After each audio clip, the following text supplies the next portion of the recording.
Okay, so this is my second long distance trip and I'll be going to... Right now I've got 139 miles on my range and my battery is at 98%, and without further ado, let's hit the road.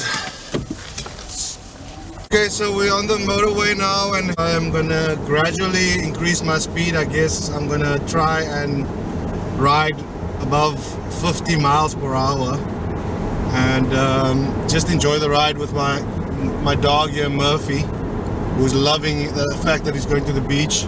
So yeah, we're gonna do that, and there's a charger waiting for us on the other side, so I'm not really worried about preserving range. I'm just gonna try and make the most of this journey. 132 miles now and 96%.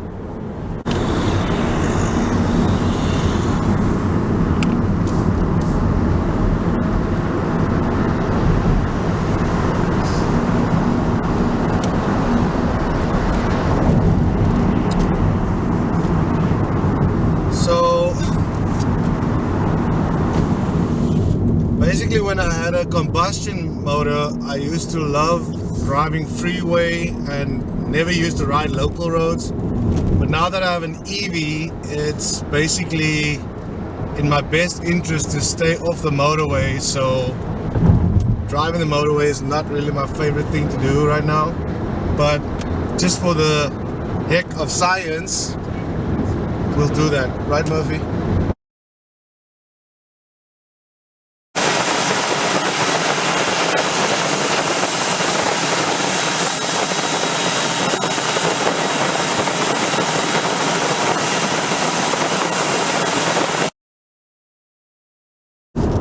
So between coasting and using the one pedal function, what I normally do is if I'm on the freeway, I will switch to the one pedal function.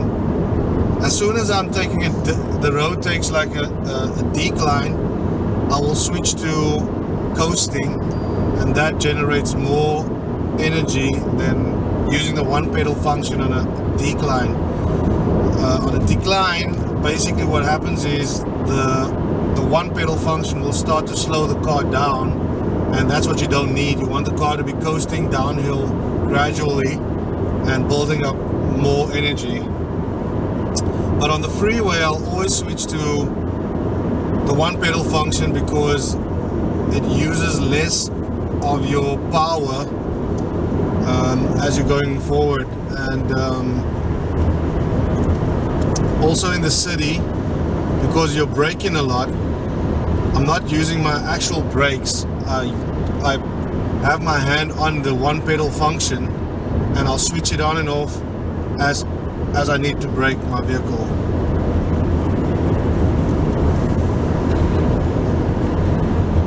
Miles, I've traveled 25 miles so far. So I've already lost 48 miles on my range, and I've only traveled 25 miles on the freeway. My battery life, I've lost 20% of my battery life. So, you know, motorway driving is not really for EVs, especially not this one.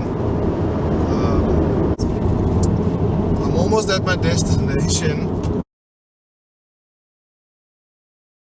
And funnily enough, I've still only used 48 miles of my battery, of my range, and my battery is now at 65, and so I've really used a lot of my battery, almost 23% of my battery. But luckily I haven't used a lot of the mileage. That was going to scare me a little bit, because at the point where I was getting onto the motorway and being onto the motorway for like 5 minutes, 48 miles was already gone of my range. So luckily that's still the same situation, but I'll give you a full update as soon as I get to our destination.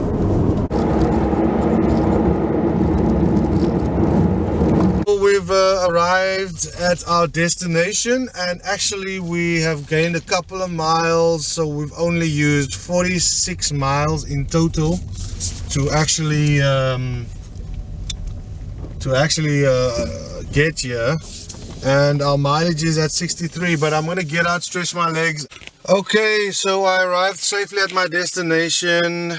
89 miles left on my range and 60% on my battery, and I can't explain this to you. You have to experience it. It's like the best highway, freeway, road driving I've ever had, and long journey to that. I mean, the car is smooth. I mean, the seats are so comfortable. The dog fell asleep like a quarter of the journey. He fell asleep already. So yeah, you know, it's really fun to drive this car, and just pleasure all the way, pleasure. What can I mention? Well, you know, I'm glad I'm here safely. So I'm actually thinking, because I only used 38% of my battery and I only used 50 miles really in total, I think I can make it home without charging. But the skeptic in me is gonna say maybe not. I want to obviously not get home and have no battery life left, so I might find a charger around here, which is, I mean, this is Edinburgh, so definitely there will be loads and loads of chargers all over the place. So I'm gonna be looking for one, and just to see what it's like to be charging in Edinburgh. But yeah, happy with my ride, with my journey. I'm taking him for a walk. Murphy, you want to go for a walk? You want to go for a walk? Let's go for a walk. Yeah, he wants to go for a walk. So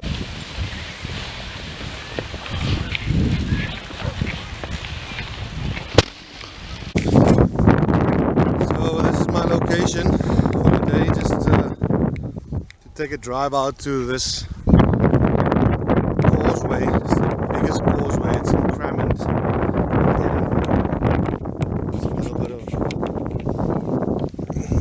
For you. It's a lovely venue, and this is the main reason why I'm here. It's for this guy. He loves the beach. He loves the beach.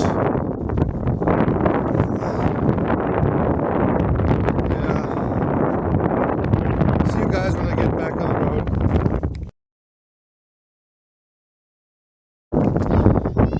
Wait a minute.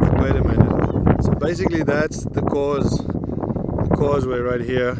So basically, as you can see, the ocean retreats far behind that. It's probably half a mile. So it's crazy. Anyway, this guy loves the water. Look at this.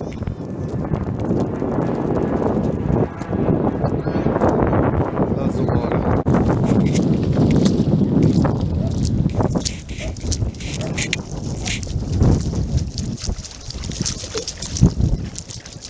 Where's your ball?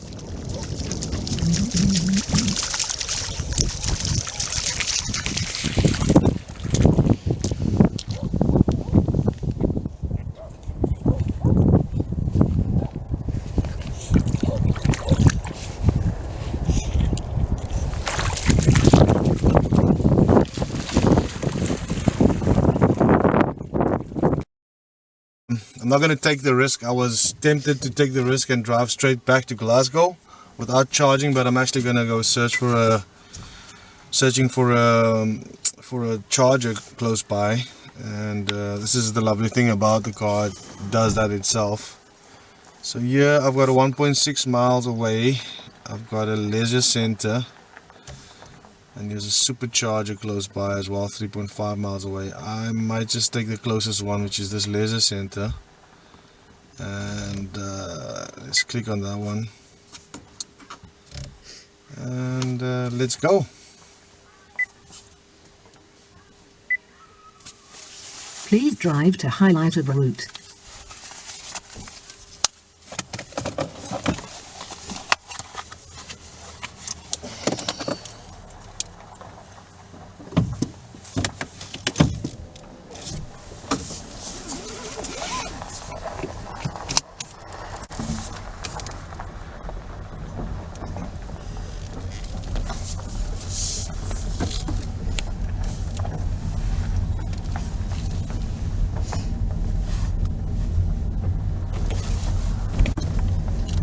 Continue 1/4 mile on Crammond Village, then turn right.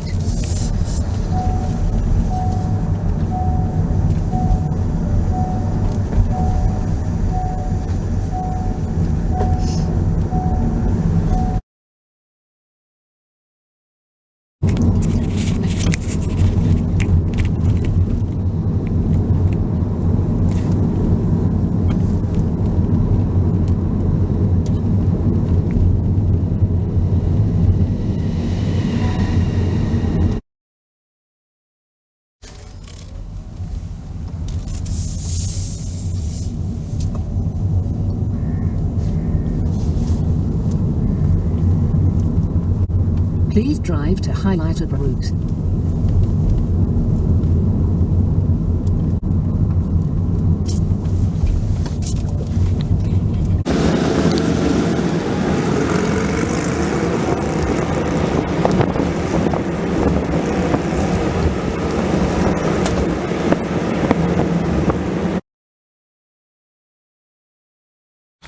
So, finding a charger in Edinburgh is turning out to be quite a nightmare because there's more people that own a EV here in Edinburgh than in Glasgow. So, I'm here at the Tesco right now.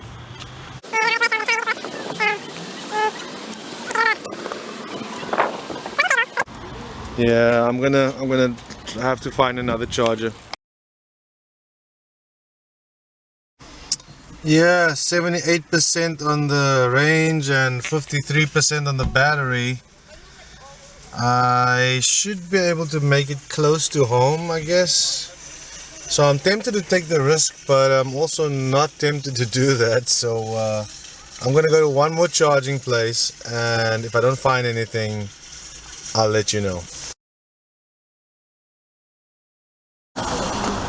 So basically struggling to find a charger that's available in Edinburgh. I even went to the Tesla charger station. So basically I'm gonna head for Glasgow and hope for the best. Hopefully I can find a charger close to Livingston. That's like basically a quarter of the way to Glasgow. Actually, I've got 49% on my battery and 73 miles, and I should make it, no problem, but I just don't want to take the risk. But obviously, I'm gonna take a risk to get to Livingston. Anyway, get back to you when I get to a charger. Lovely, so finally found a charger, basically in Livingston. I'll show you on the map where Livingston. It's this Osprey charger, and it's a fast, rapid charger. It's going to take me 48 minutes to charge. We'll see what we're going to get. I got 65 miles. I could have gotten to Glasgow if I calculated my journey to Edinburgh. I used basically 50 and 30 batteries. So basically, if I drove back, I would have made it, but I don't want to have my car stuck at home and having to find a charger, and you know, I don't know if I'm going to need my car in an emergency or anything like that. So that's why I'm charging my car rather. And this doggy needs a break anyway. He's so hungry. I'm going to give him some playtime, and I'm going to get something to eat as well. Yay! So that's us charged up for the ride home. 135 miles. You can hear in my voice I am sounding much more relaxed about this. 98% battery life. Whoop whoop. You know, when you have this anxiety thing, it's just, you know, you just feel like, oh my god, I need to charge my vehicle. I know I could have gone home with that 50% battery life and the 73% miles on the range, but I didn't want to take a chance.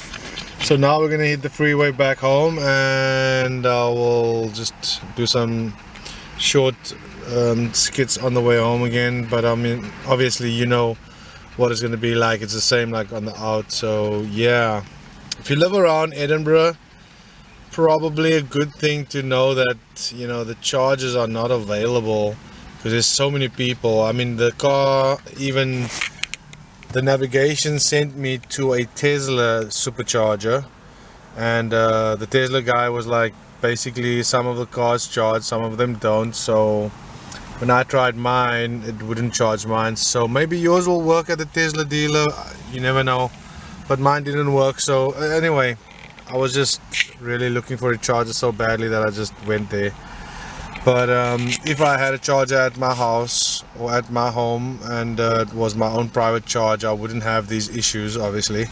And if I had been traveling far like this, I probably would think about charging at an Osprey thing like this. You know, I would be charging here or at the BP one or any paid charger really, because it's really a small expense for a journey like this. And we've been to the beach, we've, you know, had a meal at this place over here. So really a lot of things that we did that was really chilled, and it all feels worth it. £5 is the upfront charges, but obviously I didn't use £5. Okay, so basically we're gonna set off now, but before I set off, I just thought maybe I would ask my passenger some things. Basically, so how was the ride in the back? It's lovely, it's very comfortable. Okay. And the wind in your face, there wasn't too much wind in your face? No, it's a nice sunny day. I can imagine on a winter's day it's maybe not so nice, but yeah. The leg room? Good, yeah. Good leg room. Okay, well obviously there's nobody sitting in front, so I had a seat all the way to the front.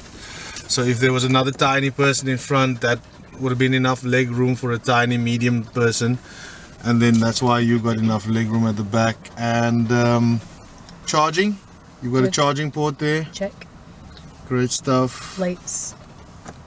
Cabin lights. Okay, great stuff. Okay, so it's comfortable for your passengers as well. So just in case you have passengers on your routes. Anyway, we're gonna hit the road now. We've been away far too long. We were supposed to be back at 3 and it's now 3:41. So hopefully the next part of our journey can go smoother.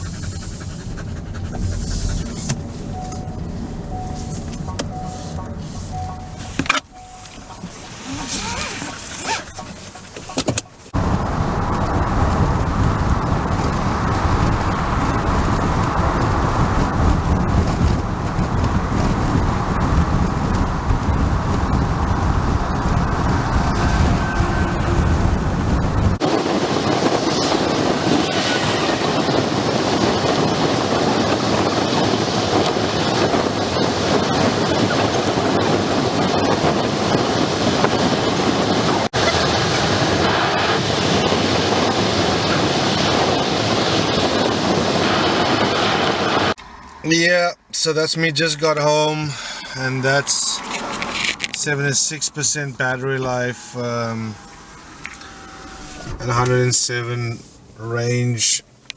So technically I used 30 miles from Livingston and 20 percentage from Livingston. So traffic was much faster. I was traveling at 80 miles per hour at some points, and that really saved battery life. It really saved battery life. So because, you know, obviously once you got momentum going, the car doesn't need to push against the aerodynamics, so really just floats through the air, especially that it doesn't have a grill. A normal grill obviously takes in the air, whereas this is pushing against the forces. And that's really, in a nutshell, you know, the fact that I was stressing about the range anxiety. Oh my gosh, you know, you won't understand. That is really stressful.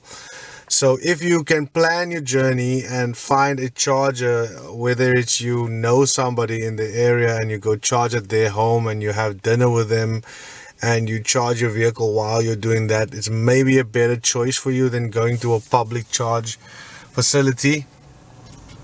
I mean, we went to the rapid charger. Mind you, that rapid charger was so quick. It said 45 minutes, but actually it was not even 45 minutes. It was like 30 minutes or something, and we were done charging. And you know, that was really quick, and it cost less than £5 at the end of the day. So really, all in all, my second trip was more stressful than my first long distance trip.